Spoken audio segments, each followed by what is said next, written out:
Hello, good evening, Arpit. Good evening, Gaurav. How was the session in the morning today? I missed it. Yes, it was well. Great as always. Baki Yeah, aap- but I'll be looking at the recording of the session. Super.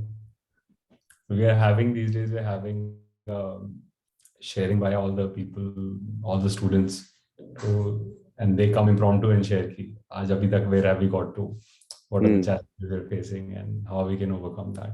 Okay, okay. I saw the topics of discussion. It seemed really interesting. I'm gonna Which is utilize good to Saturday's second know. half. Ji. Sure. So, Arpit, we have Mr. Sankalp Timani. He's the executive member of Jaipur chapter Acha, of very well. CII YI. Super. Hi, So Arpit. Welcome to hi, CII. Sanjay. Hi. How are you? Fine, thanks, Arpit.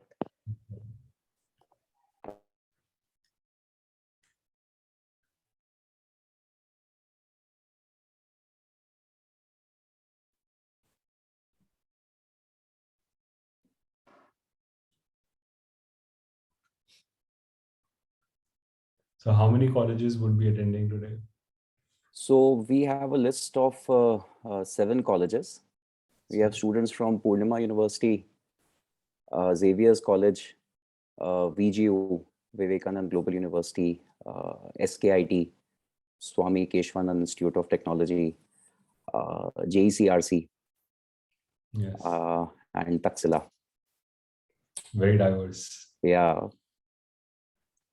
Very well. they are all called Yuva members, Yuva students. So just like we are the members of Young Indians, they are the members of we call Yuva. They are also our stakeholders. Yes. And the idea is, nation building, as early we can start with the college students, the better it is. So nation building is what it has at our core. Yeah. And their development, their personal growth also is, that's why you are invited. That's why eminent speakers like you are invited for our Yuva students. I'm really looking forward to interacting with everyone. And I often say this. I mean, I wish I had the chance to get this exposure when I was doing my graduation or so. It was all about more fun than having a directional approach. And obviously when I was in England. So things were good, things were great, but never had the chance to be led into something. It mostly was कि खुद ही करना है जो करना है, तो वो एक बहुत बड़ा aspect है which you will be able to help the generation, the next coming generation with. Absolutely. Makes a ton of a difference. Yeah, because these days there is no dearth of information there. In fact, there's actually a problem of information overload. So it becomes all the more important to have expert certified people from different areas of life. They giving the right knowledge and right information to the students. Certainly. We also have Mr. Pratik Agarwal. He's the chair of YI Jaipur chapter. Wonderful. Good to see you. Well, can't see you though, but good to meet you, Pratik.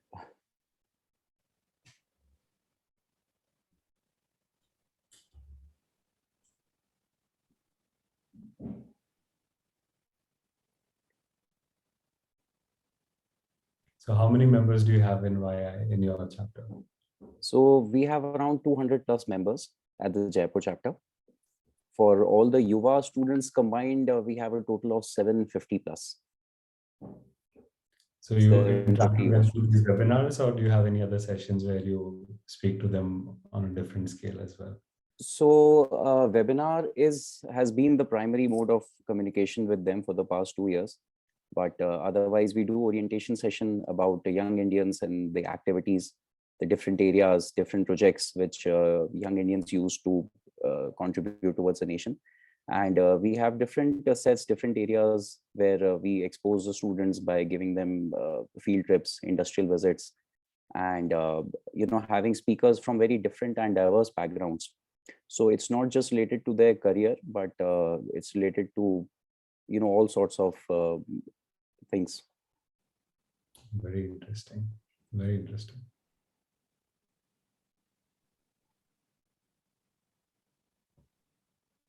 So it's almost 6:10. So with your permission, I think we can start the session. Sure. I'll Why just not? give you a brief introduction to our students.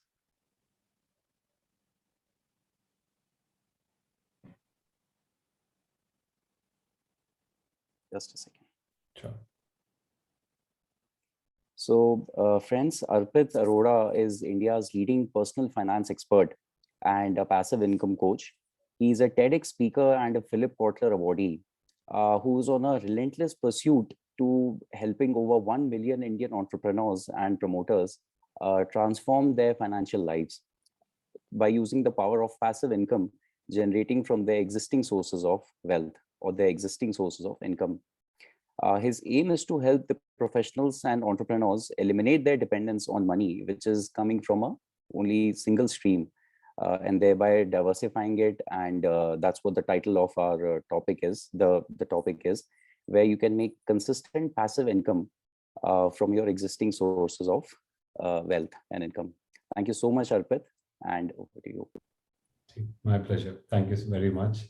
Certainly a pleasure to have the opportunity of having a discussion with all of you. And I would like to ask with a very simple question. Who here would be interested on achieving financial independence so that they can do whatever is it that they want to do in their life? So can you give me a yes or no? Would you be interested in something like this? Or maybe you can hit me in the comments or the chat and tell me if this is something that interests you. Would that something change? Would that be something that you're really looking forward to in your life? Can we get a yes or no? Because otherwise, the maza nahi aayega. I alone will be talking and you won't be able to interact with me. So let's have a discussion around this. Is that a yes or a no? Yes? Okay, come on, everyone. Just not one or two people. I want everyone to engage. Yes? Okay. What if I say you can also know the easiest path to achieve the passion that you have in your life and be successful in anything, whatever is it that you want to do? You'll be the best at it. What if you can also get that? Would that be interesting too? Acha, what if I say you can have both of these things because they're actually interconnected? Does that sound interesting to you? I bet that's a yes, right? So let me not waste any more time on question and answers. Let me go deep diving into it. First, I would like to tell you a little bit about myself, although Gaurav has given you introduction. So I've actually been in the financial industry for more than 13 years now. And ironically, the only work experience I've had is in the financial industry. So all I know is really this. And so I went to England when I was 18 years old. And honestly speaking, my parents had enough of me. So they was like, Arpit, tum to bahar jao.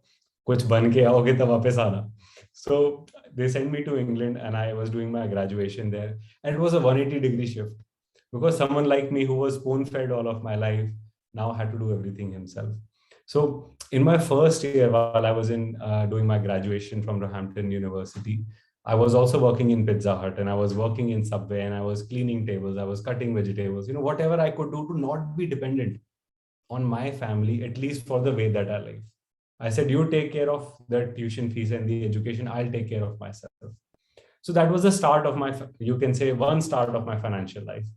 I turned 19, I adopted myself to England. And then that was the start of my actual financial career where I started working in a market research company. Now, in that company, I was just 19 years old at that time. And I worked really hard there. 2 years went by. I was 21, graduated fresh out of college. And now I'm thinking I'm going to change the world. I'm going to get landed on my dream job and this and that. I had big dreams. I didn't realize this was the year 2008. What happened in 2008? Anything financially significant? Does anyone here know? Or heard stories? What was so important? What was so big in 2008? The biggest? ever financial crisis of the world. And this is me hoping to land my dream job. Forget my dream job. The people who had jobs could not keep them. And it was crazy, really crazy. I remember seeing a line about a mile long outside one of the banks which had failed, people queuing up to try to get their money out, but they could not. This is the time when I was looking for a job. I ended up getting in the banking sector itself. And you know what, in banking sector? Sales. I mean, it couldn't have been any better or worse, whichever way you say it. I worked really hard in that company, and within 1 year, I was the top grossing salesman. In another next year, working in that same company, I was promoted to the manager in sales. I was the youngest person in that company to be on a management position. I was the highest person paid in that management position. I bought my first BMW car with my own money. I took my parents on international Euro trips every single year.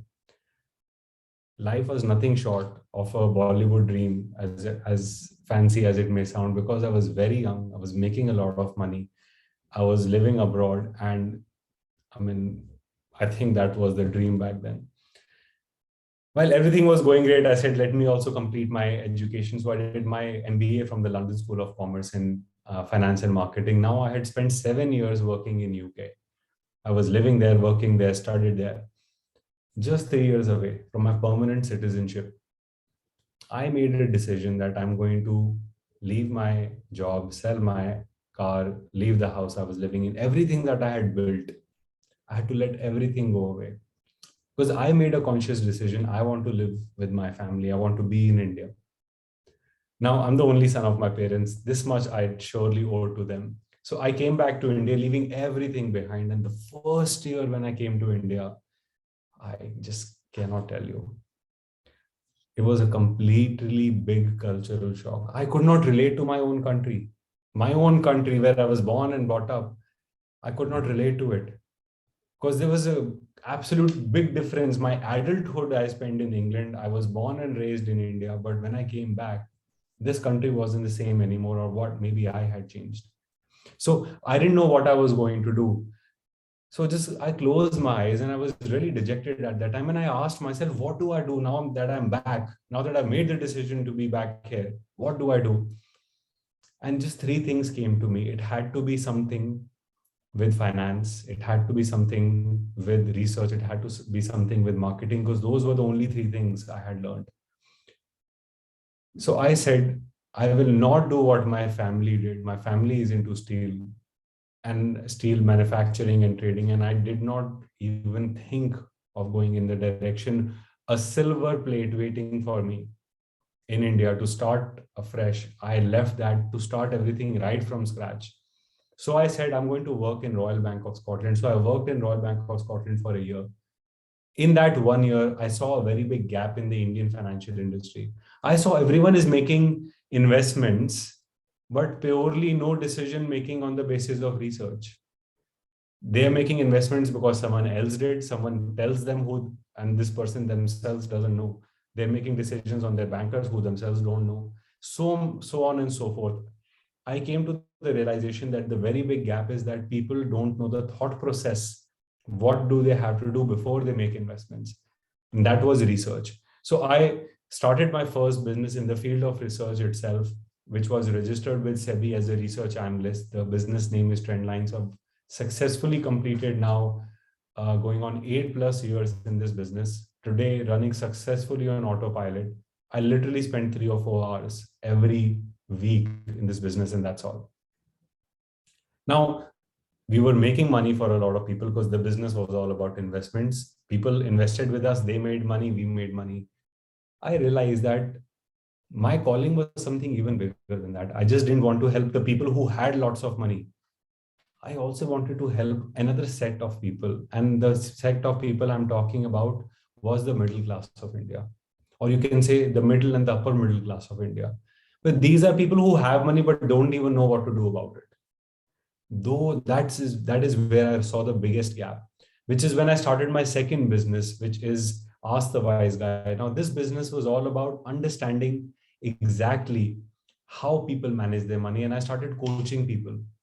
Now, rewinding back to today, I have had the privilege of teaching more than 250 uh, students on a one-year program. I've had the privilege of privately handholding about 100 people. And the people that I'm talking about are as big as the bottlers of Coca-Cola. I'm talking about the franchise owners of McDonald's of India. I'm talking about Anmol Biscuits. I'm talking about Rathi Steels. I'm talking about many big businesses like these. So why am I telling you all of this? Because the reason for do all of this was just one. And the reason was that I wanted to transform. And this is the bottom line. This is why the long story is told, because all of this was done for just one main reason: to transform the life of more than 1 million Indians so that they never have to worry about money, so that they get inspired to follow the passion and they're able to live with inner peace and joy. So life becomes easy without the worry of money. So my friends, when I say this, I really mean it, that you're really privileged. You're really privileged because I never had the chance to get inspired by. I never had the chance of someone telling me what to do. I never had the chance of getting to know what the possibility that I have in my life. All of these things I had to do by trial and error. I had to keep on trying all the methods until I got to the one which actually worked. You are in that position in your life right now as we speak, to see the possibility of what you can do with money, to see the possibility of how life changes when you master the game of money, and most importantly, the possibility of living a wholesome life. So, which is why we're talking about the fundamentals of creating passive income. But before I go deeper into talking about passive income, what it is, how it is made, and what are those fundamentals, I really want you to understand this, that why is it that we want passive income? Can you all tell me? Let's hear it from you. Why is the word passive income so fascinating for you? Can you tell me that before I tell you what exactly is it that our mind thinks when we think passive income? Because what you want is passive income, but there's something else that inside there is, which is making you want it. Why do you want passive income in life? How does it help you to change your life? Can you tell me that first? What is it? Why is the word passive income fascinating? Can you tell me in the comments? So Prateek says extra. I believe you're referring to extra income. Okay. What about the others? Or you can tell me, I don't even know what passive income is, and let's start from there. But I want to know from you. You have to tell me, where do I start from? Why is passive income so important? Guys, can you tell me in the comments? I'm waiting to hear from you. Why is passive income so important for you? What's so fascinating about passive income?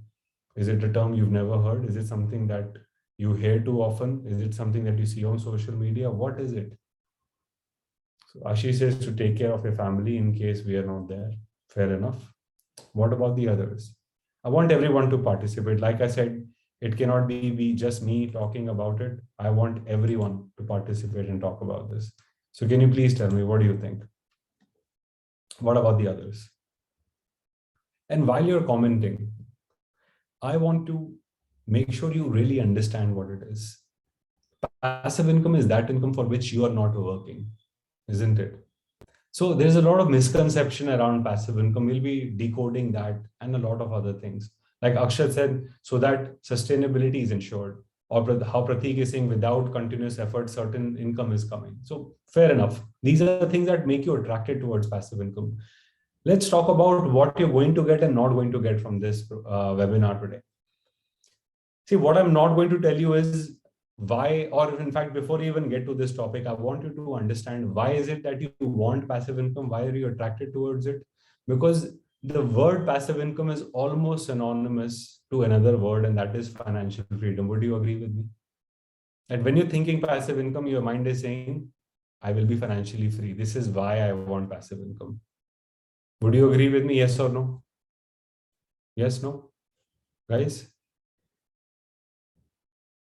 In your mind, you're thinking passive income is equal to financial freedom. I don't have to do anything. Money comes to me. That's why you want passive income, right? So the thing is, if in our mind we're thinking financial freedom, What I'm not going to tell you is why is financial freedom important. You already know that.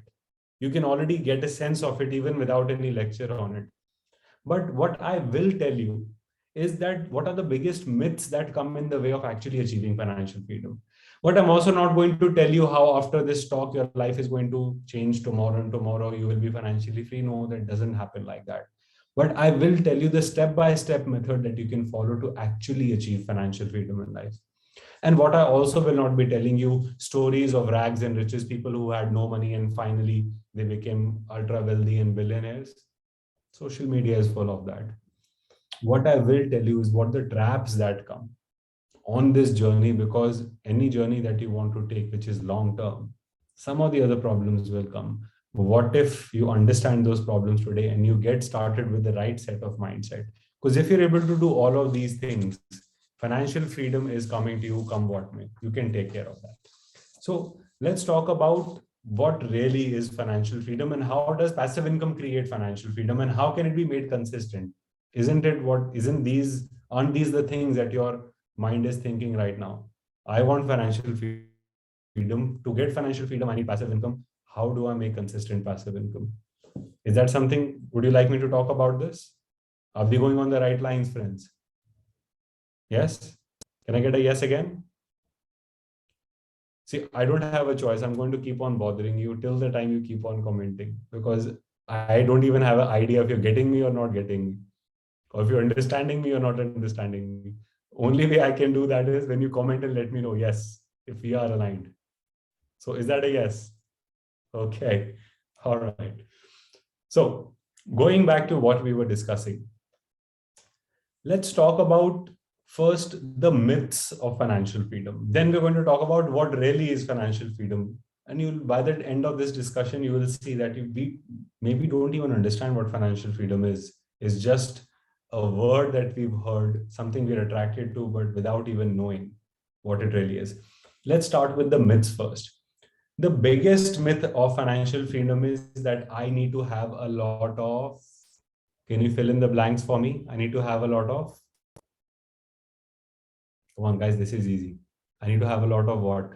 Of financial freedom? Money. Isn't it so? So is this really true? What if I tell you this is the biggest and the most absurd myth? Because financial freedom does not mean having a fancy car. Financial freedom does not mean having a fancy house. It does not mean having a yacht, a helicopter, or a charter plane. It most certainly does not mean traveling the world. These are things that are matter of choice, of the lifestyle that you have. So financial freedom is very subjective. I'm going to come to the definition and I'm going to explain.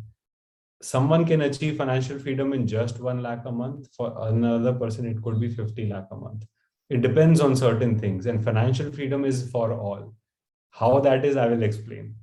The second thing is financial freedom is something that only happens to people who are very influential. You have to be big business owners. You have to be maybe someone who has hold over people. Maybe you have to be an influencer. Maybe you have to be a politician. Someone who is very strong in terms of power and influence over people.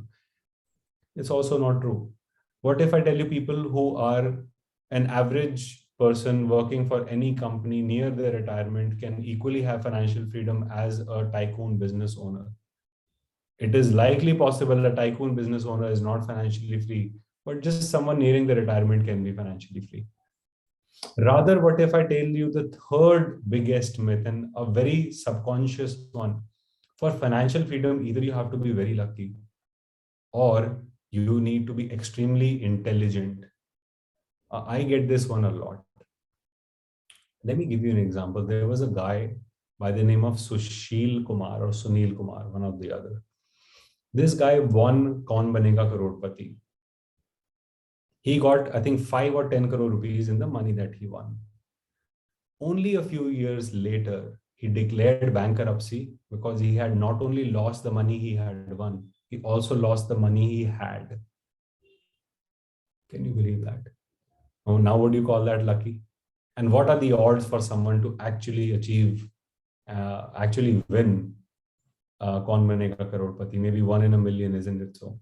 Maybe if 10 lakh people try to win it, one person would. So 1 in a million achieved it but lost it all. On the contrary, I can tell you this one by experience. I know so many people who are way more intelligent than me, yet they struggle with money. Not because they're not intelligent, but because they don't understand the real definition of financial freedom. So, can you all ask me what is the definition of financial freedom? If you want to know what really is financial freedom, can you hit what in the comments? Yeah, if you really want to know what is the real financial freedom, or we can skip it, whichever way you like. So, I guess this is important, right?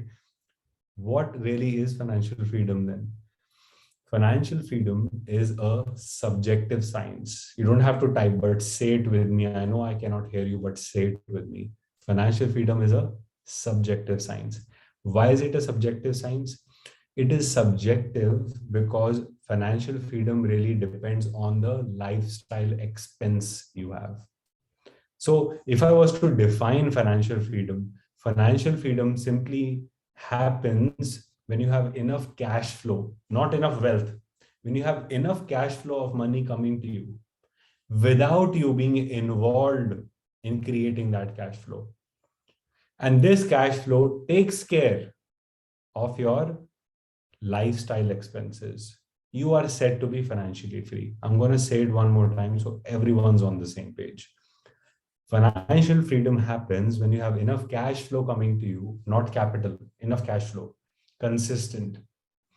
Enough cash flow for which you are not working, that is how it is passive. Otherwise, even your job, business, profession brings you cash flow. But I'm not talking about that. I'm talking about cash flow for which you're not working. Enough cash flow for which you are not working, which takes care of your lifestyle expenses. Then you are said to be financially free. What are your lifestyle expenses? The money you spend to live the way you live. So if I spend 5,000 rupees every month on clothing, 5,000 rupees on my travel, 10,000 rupees on my entertainment, 20,000 rupees on XYZ, and I keep on adding it up to, let's say, 1 lakh rupees. So if I need 1 lakh rupees to live the way that I live, my lifestyle expense is 1 lakh. Now, if I have 1 lakh rupees coming to me for which I'm not working, then if these amounts match, that's when I can say I'm financially free because I'm not dependent on doing anything to live the way that I live. That is financial freedom.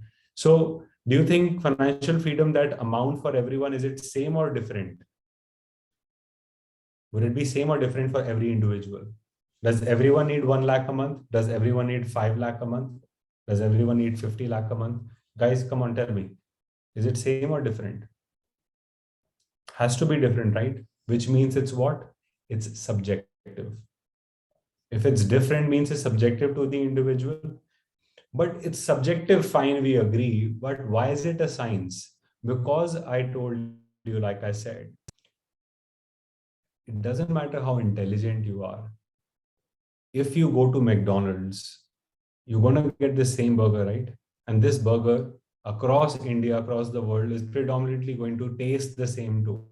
Why is that the case? And the people working in McDonald's are 16 years old. The average manager age in a McDonald's is 18, 19 years old.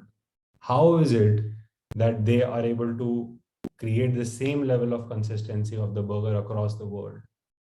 Simply because it's a process. If you add 1 plus 1 plus 1, the answer will be 3. It's scientific. It's logical. There's a step and method to it. Same way, financial freedom can also be created using a certain science. It does not matter if you are a student. It does not matter if you're a tycoon business owner. It even does not matter if you're a retired person. If you follow the same method, you'll be able to create financial freedom. Period. Simple. That's why it's a subjective science. What is that science? We'll be talking about it today. So everyone with me so far? Are we on the same page so far? Can I get a yes or no? Friends, are we on the same page? Yeah. Wonderful. So let's move forward. We understand what financial freedom is. We also know that what are the myths of financial freedom. Now you must be thinking, how do I achieve financial freedom in my life? So let's start with something as basic as that. I want you to think and tell me if this is true. Look at people around you. Okay, look at, just in your mind, think of your uncles, your aunts, your relatives, your neighbors, your dad's friend, your mother's friend. Think of all the people, all adults, grown up adults around you. Do you see some people are doing extremely well? Some people are not doing so well. Do you see that? ऐसा तो नहीं है ना कि everyone's on the same pay, everyone's on the same income bracket, everyone has the same car, they all have a same house. Some people are doing well, some people are not doing well. You able to see that? Guys, are you able to see that? Yes. Achha, now expand this. When you expand it and you look at on a country level, you see some companies doing very well, some companies not doing very well. You see that? Now think global. Companies like Facebook, Amazon, Tesla, so on and so forth are dominating the world, where other people or other CEOs are still struggling to make their companies work, isn't it so? There must be some signs to success too. So let's go deeper into that. I want you to think of the people in your head. I'm going to tell you names of a few people. You tell me, what are these people running after? Okay. So when I say Elon Musk, Steve Jobs, Richard Branson, Ratan Tata, Usain Bolt, all of these people, or any successful person you can think of, do you think the core belief, the core thing that they're running after, is it being best at what they're doing? Is that what they really want, or is it that they're doing it to make money? Are they running after passion? Are they running after money? Where is their focus? All of these people who are literally the best in the world, how do you think they've got to there? Is it following passion or following money? Friends, I want to answer from everyone. What do you think? Following your passion has got them there, following money has got them there. Passion, isn't it? It clearly shows, doesn't it? You know, another example of this is, there is a guy in Italy. He cleans cars. How much do we pay to a guy who cleans our cars? Maybe 4,000-5,000 a month at best, about 100 rupees a day at best. This guy charges a few lakhs per car, and he has a garage where he has multiple cars booked throughout the year, but he only cleans supercars. अब गाड़ी साफ करने वाला अगर लाखों रुपए दिन के कमा सकता है, how is that possible? Because he is absolutely the best in the world to do what he does. So no matter what you do, if you simply follow your passion, you will be great in doing whatever is it that you're going to do. Maybe you're going to be a scientist, or you're going to be an astronaut, or you're going to do whatever is it that you're planning to do in your life. If you're the best in doing that, you naturally will be successful. And when I mean success, I also mean financial success, because if you're the best in doing whatever it is that you're going to do, naturally you will be rewarded for financially too. Do we all agree so far? If you're the best in the world in doing what you do, success and worldly success and financial success, both is absolutely going to happen. Now, here is where the problem is going to come. On your pursuit of your passion, a lot of distractions will come. And the biggest distraction on your journey towards your passion, and this is my own statement, that the biggest distraction on your journey towards your passion will be money. It might be that it's not too worrying a factor for you right now because you're still a student. It might be that you're still wealthy and your family is able to take care of that. It might be that you're not even thinking or worried about it. I'm pretty damn sure that you're not there yet, but I can tell you by experience, my own, I can tell you by experience of working with almost 10,000 people who I have coached online. I can tell you by almost 400-500 people that I've met in person and influenced their financial lives. This is coming, come what may, no matter what you do. this distraction will come in the way of following your passion. So the big problem is most people don't know what their passion is. When they know what their passion is, the distraction of money comes their way. How is it that you're going to become the best in doing what you're going to do if all of these things will come as complexities to achieve it? And this is exactly why I say passive income and being successful in doing what you're doing, both things are interrelated. Because imagine a world where people don't work for money, they work for passion. And their lifestyle expense is taken care of by passive income. Don't you think almost everyone will be passionate in doing what they're doing? Would you agree with me? When you're not working for money, you're working for passion. Doesn't matter what you do. You could be a receptionist, to a clerk, to a automobile engineer, to a space craft astronaut, or whosoever, whatever is it that you're going to do. But if you do it with absolute passion, imagine that world where you're not doing it for the money at all. You, whatever money you get is great, but you're really doing it to feel fulfilled in your life. How amazing would that be? Because that is the possibility. That is really why I do what I do. Because I want to turn around the lives of more than 1 million Indians to live passionately, to be able to not be dependent on their business, job, or profession for income. And that only happens is what the topic is today. And the topic is how to make consistent passive income. What is that fundamental that helps you to create consistent passive income? So, my friends, shall we get right down to the core of the topic? How is it that passive income can be made and created, and that too consistently? Shall we get started with that? No? Skip this topic, move to the end. Come on, guys, message तो करना पड़ेगा. उसमें तो choice ही नहीं है. Yes? All right, super. Super. Thank you. Thank you, everyone. So, friends, there are 3 things that we need if we really want to achieve passive income and consistent passive income in our life. I'm going to start with something very basic. If I give you a car which is 20 years old, okay, out of shape, and you're going to a racetrack to compete with a brand new Ferrari, do you think you'll be able to win? Probably not. If I give you a phone which is 20 years old, which does not have WhatsApp, it does not have anything. I don't know, you guys are too young, but there was a phone of Nokia, which we guys joke about, which was called Nokia 3310.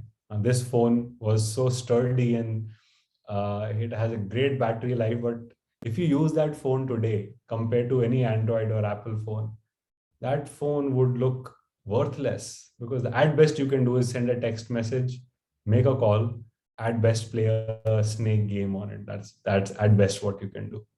So if you use the obsolete way of doing things which are not relevant today, how will you be able to win the game of money? This is what the skill set is all about. The way you do things, the method that you're using. The problem that I see today is that most people use the old ways of managing money, which did work back then, but they are completely almost obsolete now. And they still hope that the results they got in the past, they'll still get it today. Is that going to be possible? Not really, isn't it? So there are 3 things that you will need. The first thing is mindset. This is your operating software. So think of yourself like a phone, and think of it like a process. If you don't have the right operating software, if you don't have the right financial mindset, you will end up always making wrong financial decisions with money. Forget consistency, you won't even have passive income. You'll be struggling to just hold on to the capital that you have at best. The second thing we need is the actual device, the system, the hardware. Now, this is the skill set, the financial skill set. This helps you to play the game as per how it is played today. The third thing, which is the financial skill set, is something that creates consistency. We're talking about fundamentals of creating consistent passive income, right? Not just one time, consistent. Now, do you want to be always involved in creating passive income? If you do that, who's going to take care of your main job, business, or profession, or whatever is it that you're doing in active life? You want to automate it. Only when it is automated, it is passive. If you are required at every step of the way, it's not passive income. So you need mindset, skill set, and systems. How many things, friends? How many things do we need? Let's check if you're even listening. If you're listening carefully, how many things do we need? 3: financial mindset, financial skill set, financial systems. So you need the right operating software, you need the right hardware, and you need the right automation. If you use all three things in the right way, passive income will come for life consistently. Now, the thing is that in our life, and I'm saying this very, very honestly, I might offend a few people when I say this, but the truth is the education system today, wherever you go, I'm not just talking in India, is not built to really give you financial literacy. When you don't even understand finance, and this is me coming from London School of Commerce after doing MBA finance from there, yet I did not learn anything of what I teach one of the biggest business owners are in and around North India today. And I'm not kidding. This is the reality. All of the things that I've learned from there were great to get me a job, but were not the things which could change my financial life. They were not the things which helped me to manage money. They were surely not the ways through which I can be financially free, because I don't see the education system supporting us in any way. And this is why the importance of financial literacy really comes, where you have to empower yourself to make that decision to learn those things which most other people are either not taught, not aware of, or are completely not willing to do. So the thing really is, once you have these three things, you can start building passive income. Now, the question is how exactly to start building passive income. See, friends, when we say passive income, a lot of things come to mind, and these are very misleading things which are shared on the social media. The first one, and it's quite annoying on my end to see those.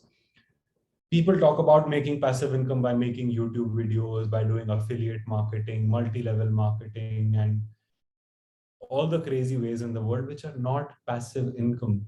If you are involved in going door to door to sell a product or a service using multi-level marketing, it's a job, it's not passive income. If you stop going to the doors, if you stop selling, there is no income. Same thing applies for making YouTube videos. If you stop making the videos, do you think the money will roll in? And what are the probabilities of someone just getting started without having experience or knowledge, start sharing knowledge in already competitive world to start making royalties from YouTube? These things are great to talk about. Maybe 5-10 people in a billion would have done it, and they were the early movers to get there. In the competing world we live in, these things look better in social media. In reality, they're quite different. And I can tell you these things because I see it all the time, and I've seen it through all the way. The only surest way of creating passive income, when I say surest, I mean dead sure way of creating passive income, is from the money that you already have. Now you must be wondering, how do I make passive income from my pocket money? Caught you there. See, I want you to understand, it's not about the money that is sitting in your pocket. It's not about the money sitting in your bank. I am literally talking about all the money that you have as a family put together.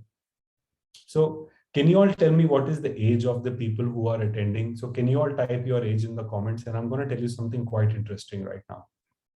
Everyone type what is your age in the comment box right now. Everyone.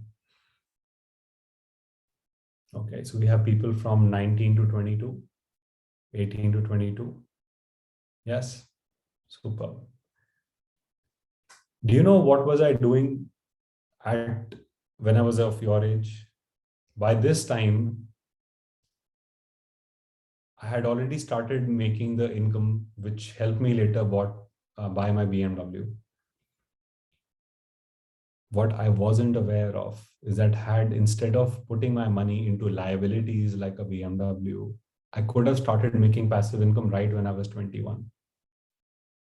I'm not kidding. By 22, I had the money to buy that car. And had someone mentored me or told me what a foolish mistake I was doing at that time, I would have been 10 times better off.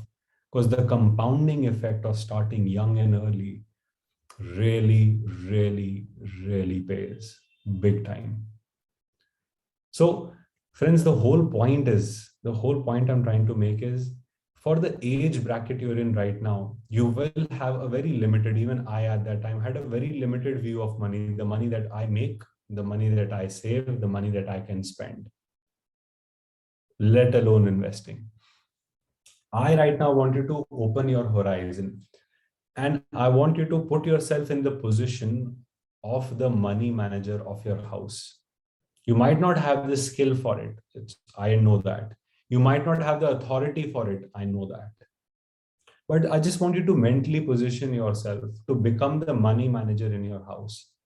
Because, as a matter of fact, in fact, by 60 to 80% probability, I can tell you, the generation behind us, and I can easily say this is true for me too, knew how to work hard to make money, but they knew very little to how to make that money they've saved work hard back for them. Would you agree with me when I say that? That we see the generation behind us, or the generation that raised us, really worked to create legacies. They really worked to make a lot of money. They spent their time, effort, energy, and everything they had to create something. But the money they were able to save after, as a result of this creation, that money doesn't work as hard back for them. Would you agree with me? Yes or no? Guys, do we agree? Are we even aware? That could be another issue. Because if that money really did work for them, their work would have turned from hard to smart. It's important and imperative to work hard, but the people who are smart workers are the ones who actually change the world. Because hard work is mandatory, but in what direction is where the smart comes in. So the real thing is that only when you upskill yourself with the knowledge can you really take command of the financial life of not just your parents, but not just yourself, but also the next generation that is about to come. Again, in your limited view right now, you might not be able to foresee it. Give another 10 years to this, you will realize what I'm talking about. But the question is, why would you start planning for something 10 years ahead of time? Because you get an early head start. And I will tell you what an early head start really means. I will tell you financially what it really means.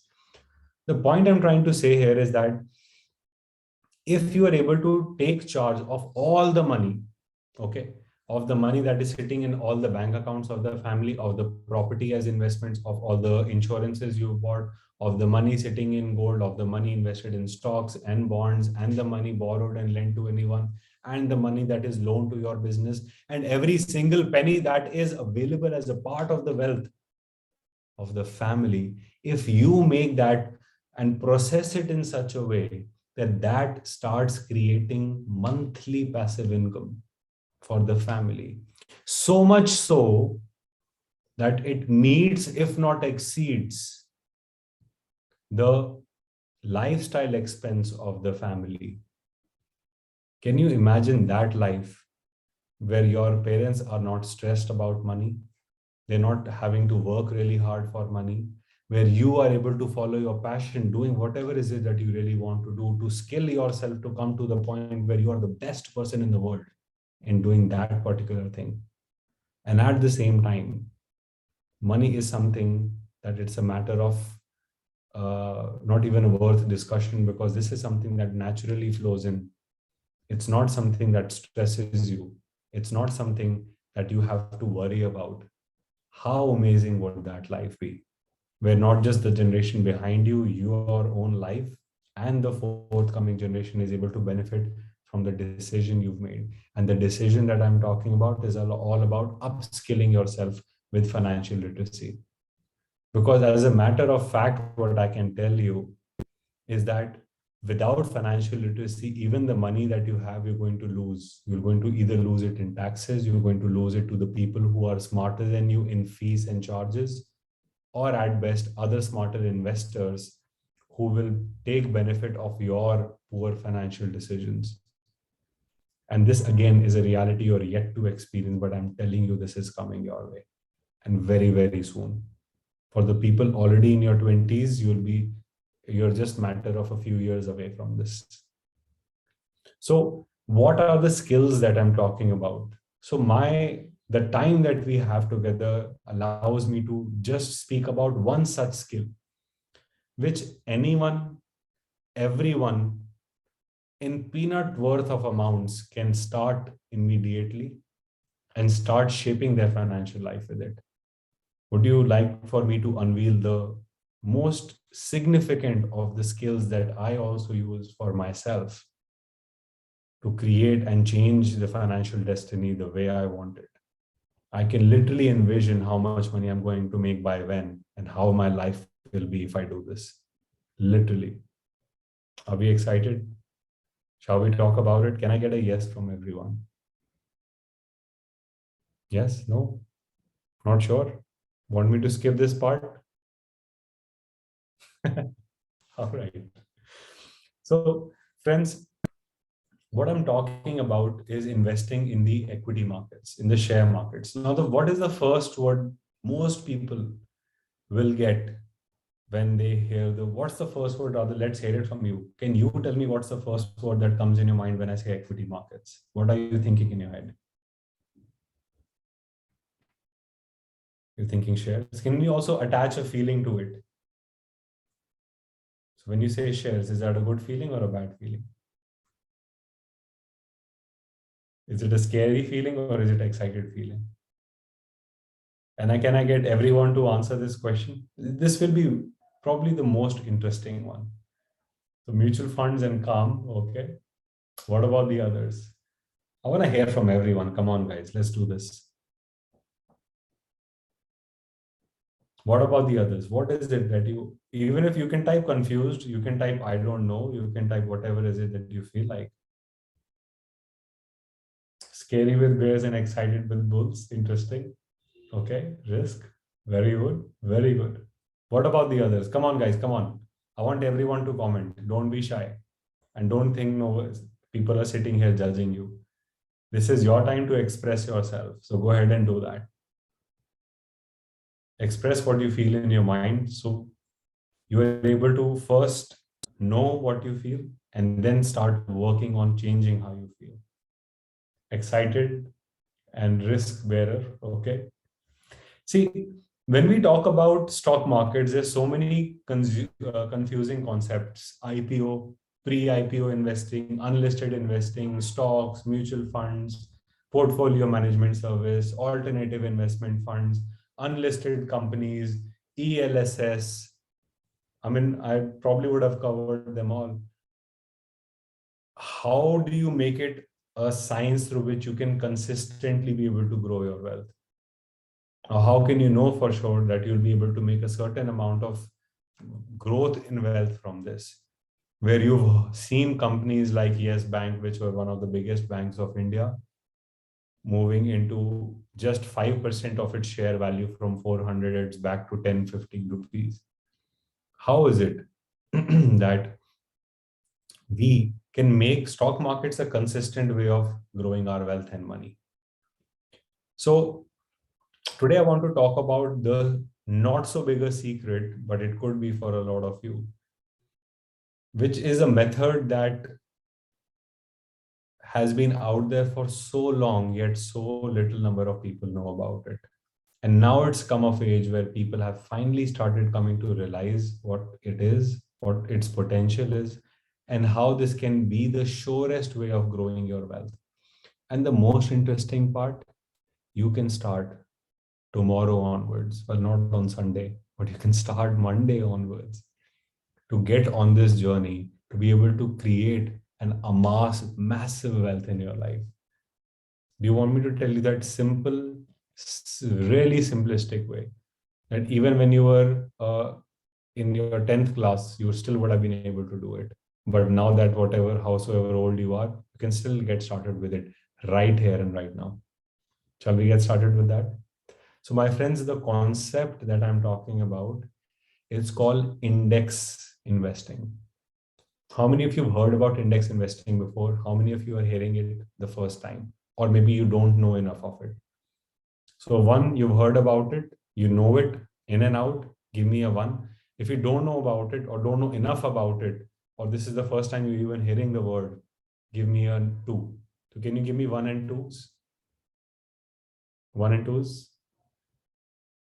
1 and 2s? Okay, so mostly 2s. Interesting. So I'm going to tell you what the basic concept of index investing is. Then I'll tell you a little more advanced concepts of index investing. And then I will make you not just understand, but theoretically understand, but also believe that this is exactly the only and the surest way to ensure you're always making money, come what may. Okay. So let's get started with this. When I say index, what am I referring to? When I say index in the context of equity, I'm talking about Sensex and Nifty. How many people here have heard about Sensex and Nifty? Almost everyone. Yes, Sensex Nifty, heard about it. Every time newspapers, newsprint, everything, market crashed, market went up. What they're referring to? They're referring to Sensex and Nifty. So what is Sensex? So stock markets, there are two things. There are stocks and then there are indexes. So when I say stocks, it simply is one certain company in which you invest. You become an owner of that company. That's what stock investing really is. You buy a company, you become a percentage part of the owner of the company in whatever volume you invest in. And on the contrary, when you talk about indexes, you're talking about Sensex or Nifty. An example of what does Sensex or Nifty really mean? Sensex is the collection of the top 30 companies of India as per market capitalization. Now you must be wondering market capitalization क्या होता है? Simple example बताता हूँ. Tata Motors सबने नाम सुना है. Let's say Tata Motors का शेयर प्राइस 300 रुपीज है.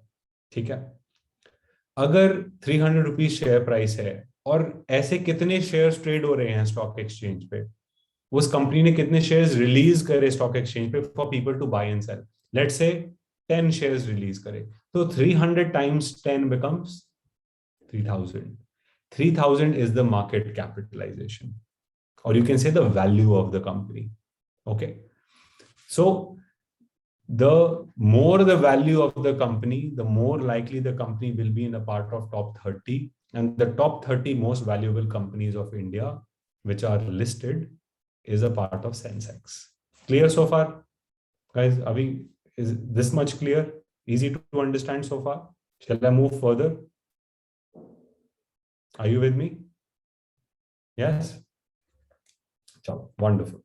So friends, the next thing we need to understand is that the most people get swayed by investing in IPOs, get swayed by investing in stocks, and they invest themselves.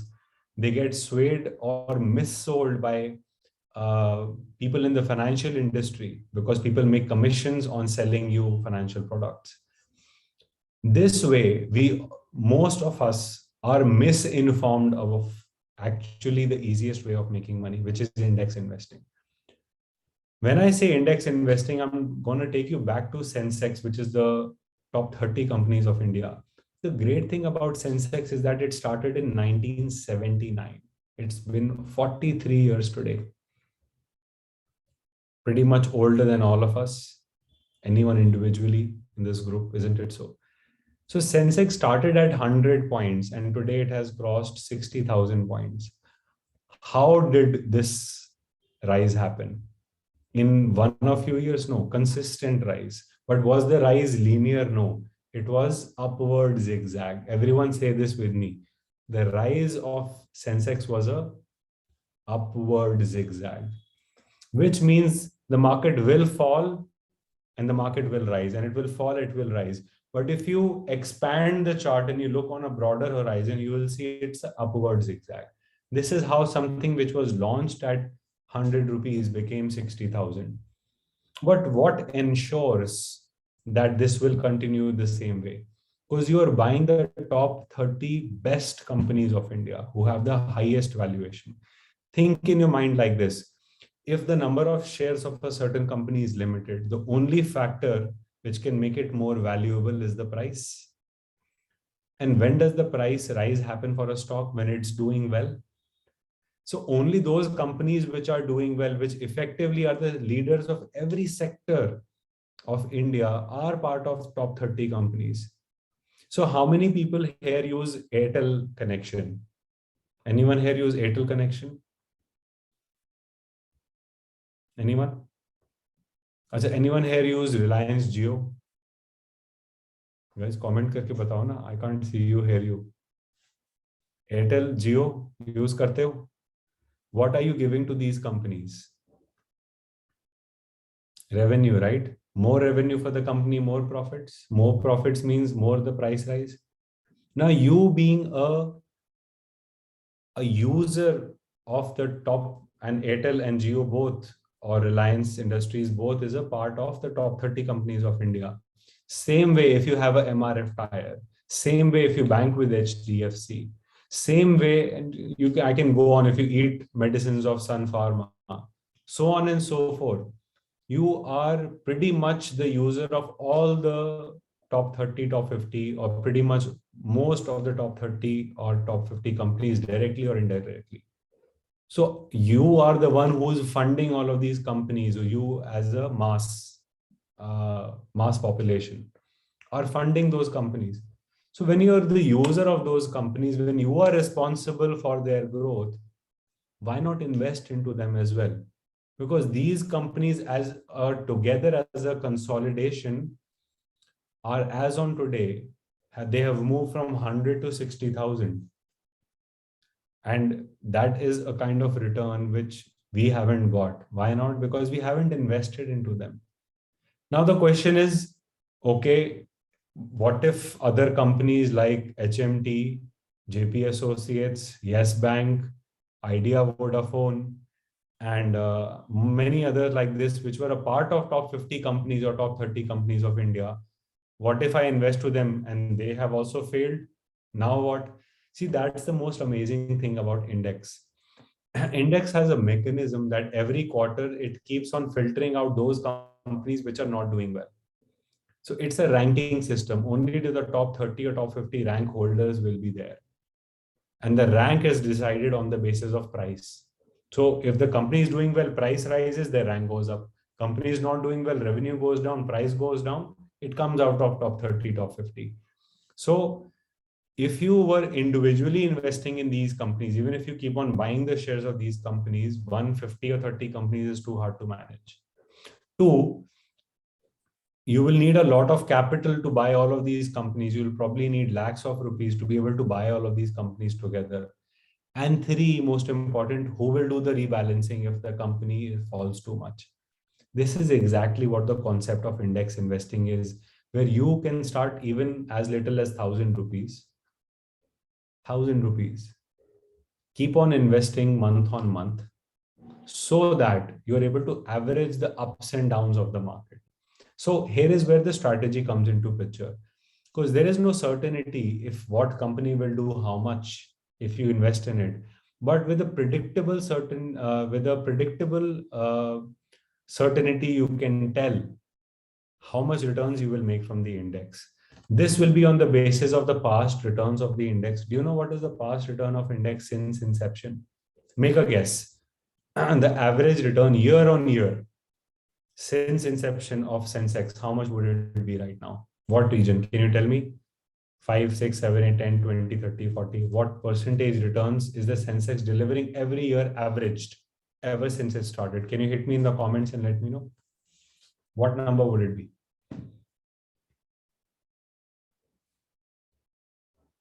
14%? Okay. A few more guesses. But you're close, by the way.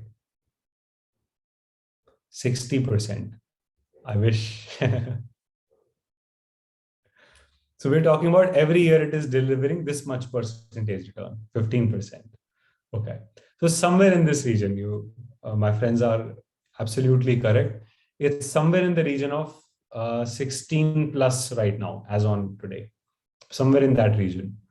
So the question really is, if 16% is the return we're getting, we just have to invest maybe 1,000 rupees per month. Achha, how many people can afford 1,000 rupees per month investment right now? Can we do it this much? 1,000, 2,000 rupees per month, can we invest that much? Let's say take an average 1,500 rupees per month invest कर सकते हैं ना? ठीक है. Now the next thing I want to ask you is, should you invest all of the money in one go or should you invest monthly? So the thing with putting all the money in one go is you're trying to speculate. The whole idea of investing in index, if it's an upward zigzag, keep on investing every month. It does not matter where it's going to go. Because it's an upward zigzag, eventually means it's only going to go up. Na? So if it goes down, it's an opportunity for you to invest more. If it's going up, enjoy the benefits. Enjoy the benefits of your investments. So I'm going to do a very small calculation. Let's assume that you invest, say 1,500 rupees per month into this. What will happen? Okay. So let's say you make a deposit of 1,500. So I'm assuming all of you are 20 years averaged, 18 to 22. So let's say 20 years. And you're investing for the next 30 years of your life. So the next 30 years would be in how many months? 360. Yes. And let's assume the Sensex gave the same returns as they were giving in the past. Okay? No more, no less. Compounding will happen monthly because you're investing monthly. Once I hit calculate, my friends, you will see just a 1,500 rupees per month investment give you a capital of 1 crore 5,14,730 rupees. 1,500 rupees per month, which even a student can afford. Now imagine if you start making it 15, from 1,500, you move to 15,000. You have actually not made 1 crore, you made 10 crores. Imagine if you start increasing it as your income increases over a period of time. In lesser than 30 years, with more investment as you're making, creating a corpus, a personal corpus of more than 1 crore is going to be a piece of cakewalk. There is no one of you who deserve nothing short of a few crores just by investing like this method. All you have to do is consistency, and that's it. Everything else is automated.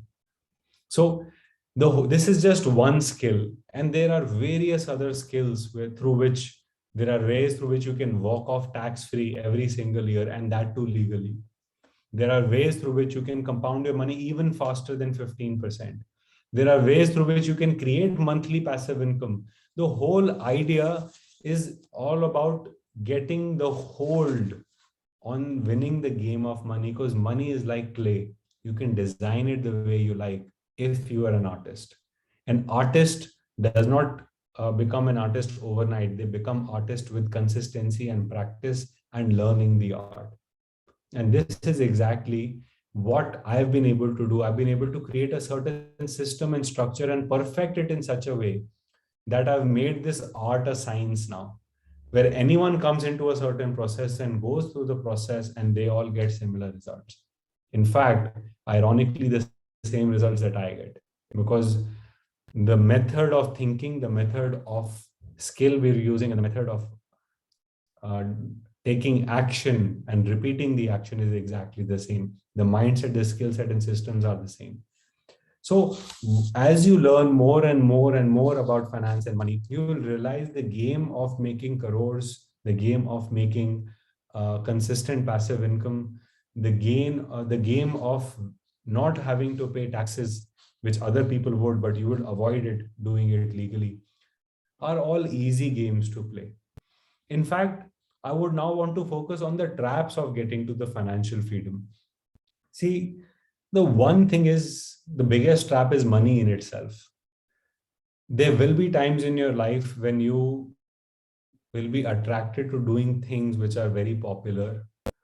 like especially in India, I see that there was an era where everyone wanted to be a doctor, so all the parents pushed their children to become doctors. Then there was an era of making their children engineers, and there was a today is the era of startups. Before this was the era of digital marketing. These are cycles and phases, and the biggest problem of it all is that it kills the individuality of who you are, because you want to do what's trending and what is in and what is likely to fetch you income. And on that quest, you're going to go into something that is known as a red ocean. A red ocean is something my business owner friends would understand is a competitive zone where everyone is doing the same thing. It's very hard to distinct yourself. The only way you're able to distinct yourself is not by doing what everyone else is doing, is by doing and getting to know who you are and what are you best at. And the only way you can spend enough time, effort, energy to go on that quest is when you're not distracted by money in the first place. And how are you not distracted by money? Is by learning enough about finance, giving enough learning of finance to yourself so that you become a money manager of your house. Does not mean you are calling all the shots, but it certainly means you're making an influence on the decision making of money management in the house. Because everyone talks about trying to grow the business, trying to get a salary increment, but no one talks about how to create a system where you're not even dependent from the income that comes from your business, your job, or your profession. That is underrated. And that is the kind of discussion that needs to happen on dinner tables. And you know what is the biggest thing that I saw in my family? Everyone was always talking about expenses. ये कितना महंगा हो गया, यहाँ से कितना पैसा बचा सकते हैं. And one day I got up to my dad and I said, Dad, we are having the wrong discussion on the family table. We're not talking about how we can make more money. We're talking about how we can save more money. That's attracting the wrong thing in the first place. Why are we not talking about how not to be dependent on the business to live the way we live? Why are we not talking about compounding our wealth? Why are we talking about saving money?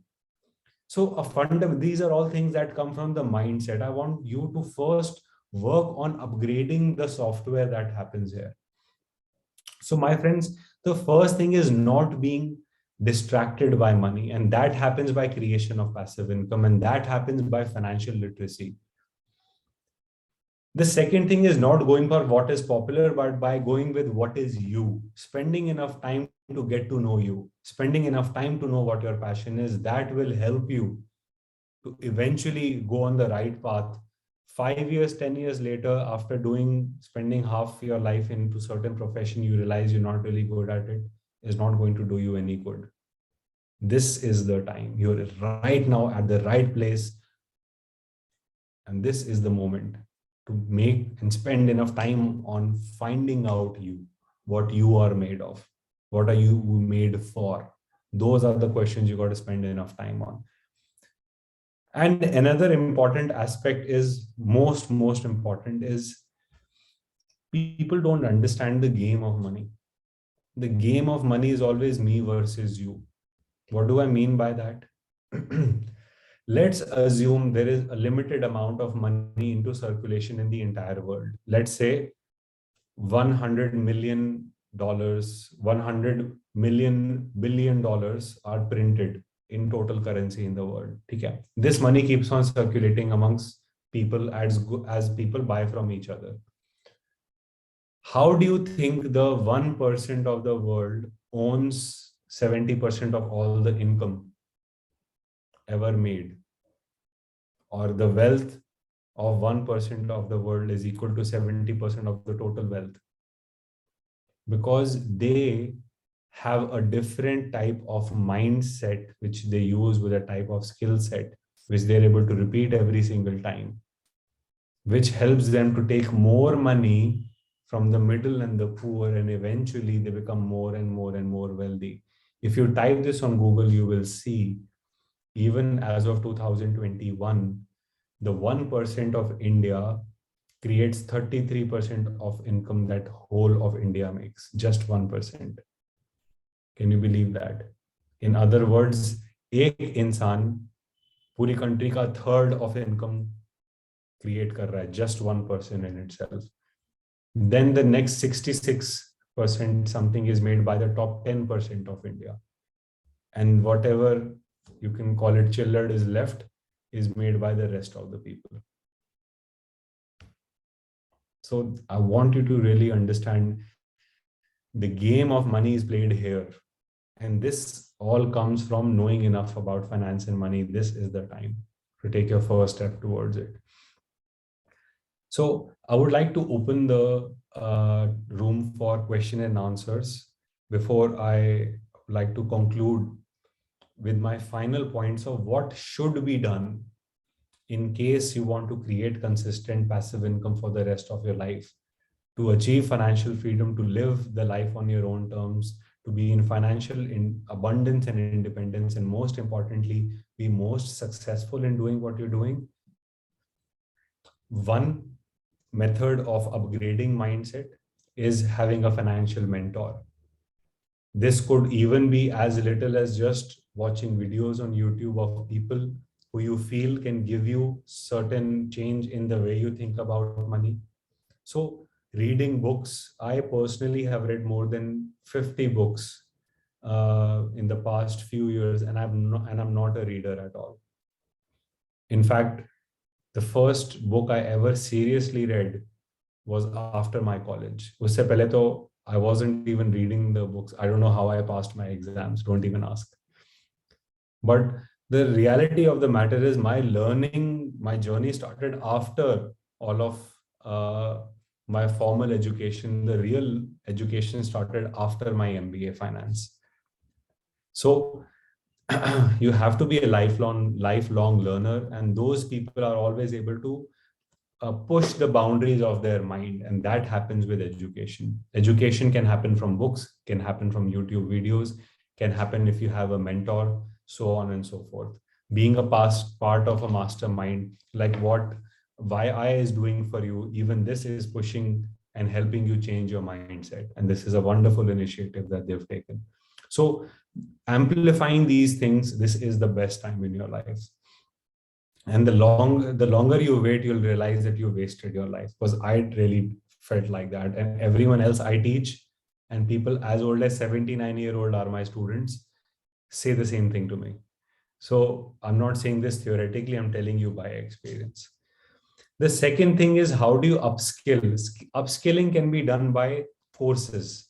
Upskilling can be done by deep diving into a certain topic. Upskilling can be done by predominantly these two things. If I was to do it, upskill myself all over again, I would do courses, or I would deep dive into a certain topic myself, and I will make it a single point agenda to learn everything about it. Both ways will get you the skills, because we live in a knowledge world. Everything you want is already available there. It's just a matter of doing enough research to find it. The third matter is systems. Now, systems comes from technology. Systems can come from delegation. System can come from technology. When I say delegation, having a team of people to do it for you, having a mobile application to do it for you, or having a certain technology to do it for you, all three ways will help you create the systems in your life. But you need to use the financial mindset and the skill set and the systems only when you use the power of three. And when the three are in alignment, creating wealth, creating passive income, living without money worries, following your passion, becoming the best of what you are humanly capable of, this is the outcome, this is the possibility that you're staring at. So my friends, it's been a pleasure sharing my knowledge with you so far, and I would love to answer your questions here on to see if I can help you move at least one more step closer to your very own financial dream life. So I'll start with all the questions. Gaurav, if you could just read the questions to me. Sure. If there are any, I would love to answer. Yeah, Arpit, I personally have a question. You mentioned on books, you have read more than 50 books. So any good books that you can suggest our students? Certainly. For students, I would go with the entire series of Rich Dad, Poor Dad. It's not one book. People think of it like ek book kar li to ho gaya. There are in fact 3 or 4 books in the series. The only one thing I'll give you advance heads up is Robert Kiyosaki is wonderful with his concepts, and my Ask the Wise Guy business came out of the learning of Rich Dad Poor Dad. But what he speaks about in the equity space is something I feel he has limited knowledge in that space. So he's great with real estate investments, but equity, I would not listen to what he says. There are better books in equity.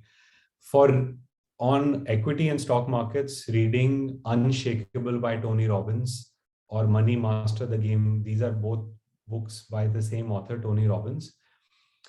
They're fundamentally talking exactly the same thing inside the book as well. So you can read either or. Unshakable is something which is more recent, so you can go for that. Another book I would suggest for people who are going to go in the business and taking care of financial of the business is the author is Mike McAlowick. You'll have to Google the spelling of his last name. The book is called Profit First. Okay. Wonderful, wonderful books. I have business owners coming to me with like there was a business owner who has a personal net worth of over 50 crores. And the one thing that I learned from this book when I told him, and he was blown away, and he said, Arpit, you can, even if you charge me 10 times of what you've charged, even then it's great value for me, because this was a pain point I've been having in the last 10 years. So, and I learned that from this book. So very, very solid book. There are many others which you can read. There is Psychology of Money by Morgan Housel. I can go on, but the whole idea is it'll probably take you a little over a year to know all of these books and understand all of these books. So get started with this for now. And sure, by then, I'm sure you'll be in a position to start advancing by actually implementing this as well. Absolutely. Thank you so much, Arpit. We have a question by Nandish Pandya. He's saying, wouldn't it be a smarter decision to place yourself in a high-paying professional to create a sufficient supply for your passive income seed funds? Would it be a smarter decision to place yourself in a higher paying profession? So I am in that position. So I would definitely agree with you to create a sufficient supply of passive income. So my profession does not give me passive income. Although I would say, yes, one part of my business I have automated. So I can say it's partially passive, but I'm still needed. When there is a lot of volatility in the financial markets, people want to speak to me directly. But when things are going smooth, the processes take care of everything. So one part of my professional income is partially passive. What I do in Ask the Wise Guy is totally, I give my heart out to what I do there. So that's active income. It's not passive. So high paying profession income is not passive income. It's active income. And for your seed funds, yes, this is something we always have to keep on creating. And I want you to note that the money that we receive from the fees that we charge from people is a direct reflection of the value we create in people's lives.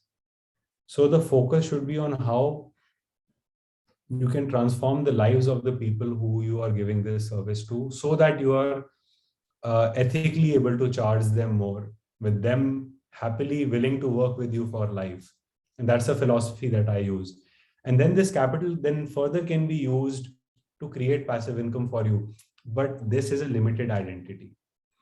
I want you to open up the horizon of your identity to all the money sitting at anywhere in the family finances, to be able to think. In other words, when you go and have ganne ka juice, you cut the ganna in 1/4 and say, भैया बस इस 1/4 को 6-7-8 बार घुमा दो और ज्यादा ज्यादा juice निकाल दो, और do you say कि पूरे गन्ने में से पूरा जूस निकलना चाहिए? बस वही बात है. When you have so much other wealth which is unmapped, untracked, even yesterday LIC declared they have 12,000 crores, 12,000 or 12 lakh, I think 12,000 crores of unclaimed money. Maybe your parents' money is also there, who knows? It's for you to find out. So that's what we are really missing in India. We're missing the bigger picture. So yes, what you're saying absolutely makes sense, but focus on the bigger picture. I believe the seed funds, what he means by seed funds is also the goal-based income. Yes, I presume so. That anyways will be a natural outcome of you following your passion.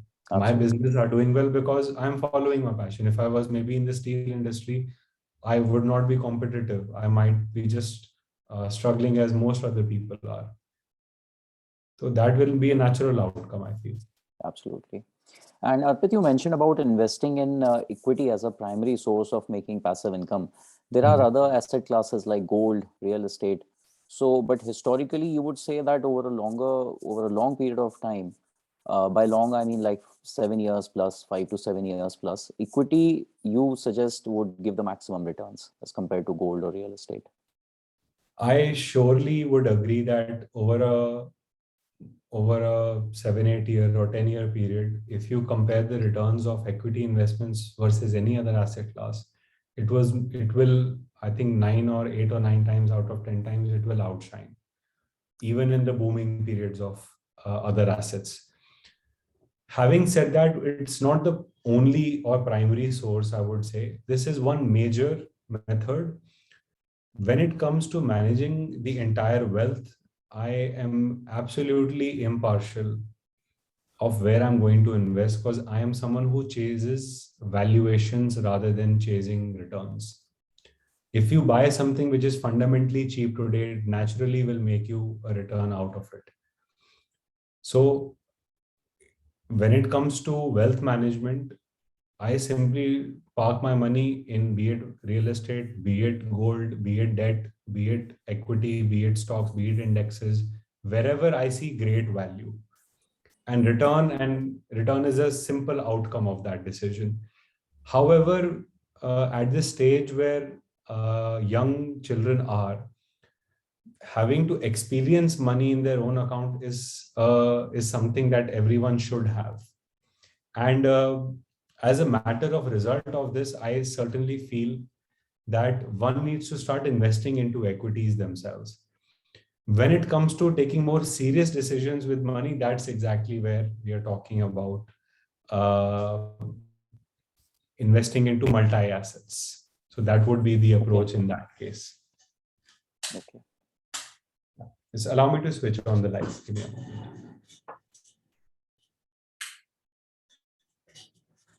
Yeah. Okay. Any other question?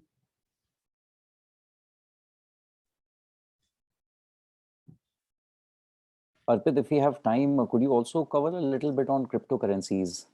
Because I hear more than 50% of the investments are being done by this age group, 18 to 22, which is our audience right now. So I'm sure Certainly. there would be a lot of interest in crypto assets. Certainly. See, my stance on crypto is very different from what you would typically hear people or people would want to hear, to be honest. I see cryptocurrency as a technology more than an asset class. It's a wonderful technology. I mean, if as much as people would understand this, smart contracts, blockchain, these or DeFi, these are the things which which is the future of technology and adoption of technology in the future. But the way it is being done right now does not have any intrinsic value because one, it's very, a currency should not be moving as much as cryptocurrency, the first aspect. The whole purpose of a currency is stability. If the currency in itself has become an asset, like what we are seeing these days, it cannot be adopted or the scope of growth from it will not be there. So this is something which a fundamental analyst would understand in one statement. This realization will come as you learn more and more about finance and money and with experience. Another aspect of, before I talk about the Indian context of cryptocurrency, another aspect of this is the safety and security of where you park your money. Would you buy a property without the property papers? Would you buy a stock without having a custodian like CDSL or NSDL? Would you loan money to someone who you are not sure will pay you back? I'm sure we know the answers to these.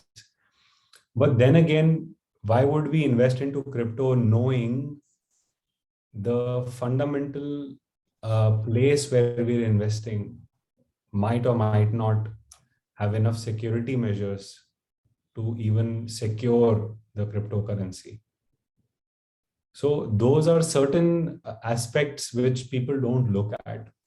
And mostly our young friends are swayed by returns, are swayed by making quick money. And I will surely not blame them, because this is the atmosphere and the ambience that the financial markets create.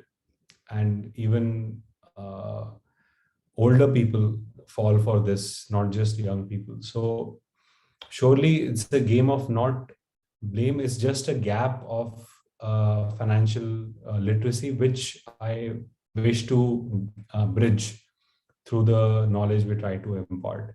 So now talking about the Indian context, so returns, I've spoken about that, security, I've spoken about that. Now let's talk about legality. In the Indian context, what the finance ministry has done in the last budget, they have first put a flat tax of 30%. Then they've said that you cannot offset the losses of this from any other asset class. The worst, and not many would understand, they put 1% TDS on it.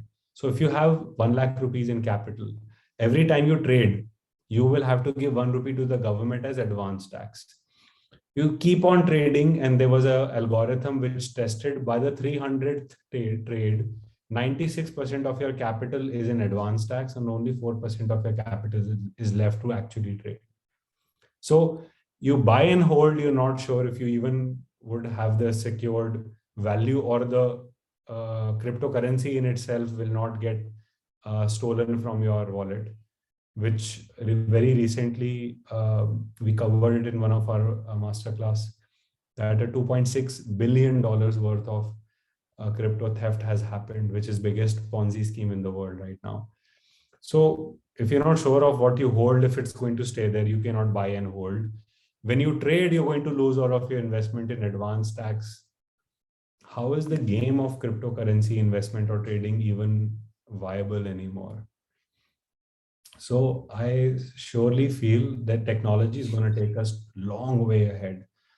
And this is the future, where I don't feel the currency in itself, or the way it is being structured right now, will likely continue the way it has been in the past. I think more people will lose more money as time progresses. Sure, but that does help me in understanding that, it's neither something that can be traded with a profitability, like not with a trader mindset, and, neither with something fundamental that just buy and keep it for a long time, hoping that, hoping just like equities that in a long time, this will deliver value. So yes. So I suppose any other question to be answered, I would love to answer if anyone else has any. Arpit, maybe you can just give your email ID to everyone if they have any other questions. Sure, I'll be happy to. Yeah. Just type it out for you. So there's one gift I would love to give to everyone. I'm going to type that gift for you all. What I would like, if you're really serious about making a change in your financial life, I'm sharing a link with you, and I'm going to, let me share this link with everyone. And I'm also going to share my email address. I would like for you to go home and sit with your family and complete this assessment. It's a free test that we've put on here. What it does is it will tell you the gaps that you have in your financial life. And once you're able to bridge this gap using this assessment, you know that you're working in the right direction. So do this assessment, and it will give you a 25-page PDF corporate report of your entire state of finances. What decisions are you taking? Are they doing right or wrong? What are the scope of improvements? So on and so forth. So if you're really serious about making a change in your financial life, maybe start with something like this. But don't do it with yourself. Do it with your family. Sit with your parents and see how are they doing it. Do it collectively as a family and then see what are the gaps. And I'm very, very sure that this will really help you to make a change. I'll show you what it kind of looks like. It's called Financial Health Checkup, and it's something that I made for people to have that self-realization. So it'll tell you how you're doing your budget management, how you're doing your expense management, your style of investing, how well are you leveraging your money, and are you properly aligned for your goals? How is your wealth management system? Or do you have a corpus for financial emergencies? How smart are you financially? How many streams of income you have? What sort of money monitoring system you're using? So, and this will give you overall score, then this will give you individual score for all of these aspects. So I think it'll be extremely useful for the students to do this as a family activity. I'm sure something very tremendous can come out of it. Thank you so much, Arpit. My pleasure. I feel another question has popped in. Yeah, I'll read it. Starting with your journey towards financial freedom, can you describe what different types of people did you come across inside and outside the peer group? So in the initial journey, I was filled with doubters. And that started within the family only. I was asked from my extended family to go to Africa, where one of my family members was setting up an extension of their business, and they wanted someone hardworking to go. So I was the nominated person to go back to Africa, and I completely said no. So I did not leave London to come back to India only to go back to Africa. It's not money that I'm after anymore. I've earned a lot of that, and at a very young age, I've seen money, but I have not experienced passion. So the initial years were full of doubters. Initially, it was within the family, then it went to the people I was meeting. I remember this one meeting, I went to meet a very big person who had lots of money, and I got on there and I was talking about all the strategies, and then he just prompts me and says, Arpit, I was hoping for someone who was more mature. So I said, maybe I'll return with white hair and you'll take me seriously, because it's the knowledge that I have, not my age, how you should be judging me. So that was another aspect. But very soon, the believers who believed in us, who believed in our strategy, who believed in the ethics of how we work, when those results started coming, something fundamentally changed. And very soon, like scenarios like COVID happened, where automatically we started exponentially growing. And now it's come to a point that we've stopped doing webinars. We are pretty much filled with inquiries of people wanting to work with us. We are privileged to have the capacity of sharing stage with people like you, Gaurav, and the institutions that you represent. I mean, we have an event happening in FICCI in Hyderabad. I'm invited there. I was invited to EO in Raipur. I'm planning another event of EO in Jaipur. So the right set of audience, finally, you can say we found that perfect sync. We're in that zone right now where we are recognized for doing what we do. We're recognized for the results we've created. We are recognized for holding highest ethical values, which is hard to find in the field of finance. So eventually it's a journey. It comes with struggles, and then eventually you get to that point where the concepts, the methods, everything that I've told you today has come from my own experience. So when I say being known and successful in doing and being the prime in doing what you're doing, I might not be right at the pole, but I'm pretty much getting there faster than anyone else. So these are the things that are experiential realities, which is why all of what I've told you is not a theory, it's a experiential reality. So yeah, this has been the journey so far. Thank you so much, Arpit. It was really amazing, and there were a lot of takeaways. My personal takeaway was that the earlier you start and you understand the power of compounding, that really makes a big difference. Whenever I do my calculations, of compounding, and when I put raised to the power of to the number of years, I always feel, what if I had, 5 extra years, or, 7 extra years? So I'm happy that I could, Young Indians could be a platform for you to also help you realize your mission in adding numbers to your 1 million Indian entrepreneurs, professionals, and, people to realize their financial dream. And for the students, I would say that the earlier you realize, and for as small amount as 1,000 or 1,500 rupees, if you just do the calculations, they will actually have a big impact. The numbers at the end, they make a big impact if you start consistent, if you start small. And as Arpit said, that equity, they initially he asked that what exactly comes to your mind. So there are people of my father's generation who lost their hard-earned money during the Harshad Mehta scam, and they always discourage me. They always say that equity is not for you, shares nahi hai, loss ho jata hai. It's just a very random market. But then if you do realize the index markets, not betting on random companies, if you just take the top 30, top 50 best companies of India and follow your strategy just consistently, do it as as Arpit in many of his videos is say, he also says that investing should not be very entertaining. It has to be a very consistent and boring approach. If you feel that your every investment excites you, so that's maybe maybe you're just following your emotions. But if you're just following the right strategy, right mindset, right platform, and using the right skills, then really the numbers can make a big difference. Wonderful. Thank you so much, Gaurav. It's been a privilege to share the stage with you here today. Likewise, Arpit, always.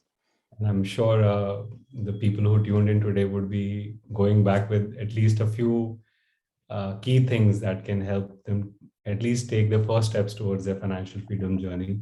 So I'd like to thank everyone for your time, effort, energy, and listening to me here today.